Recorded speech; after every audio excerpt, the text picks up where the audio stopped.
Hi guys, bale yung best na diet is high protein. Tapos halos walang carbs, halos walang fat. Kasi the moment na kumain tayo ng carbs, ano siya, per gram of carb is 4 calories. Tapos ang water na ina-absorb ng carb na yun is 3 to 9 grams. So isipin mo, kung ang tiyan mo nagbo-bloat. Diba? Tapos kung may allergy tayo sa pagkain, namamadama mukha natin o pag sobra sa sodium. Kasi pati fat, gusto rin nila ng calories, dun sinastore yung fat, dun yung mga sodium. So lalaki yung fat cells natin, nag-expand.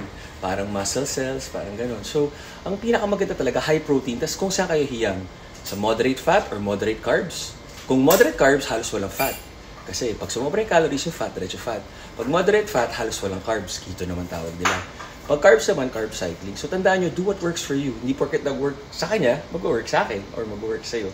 Tama kayo, mali ako. I'm not your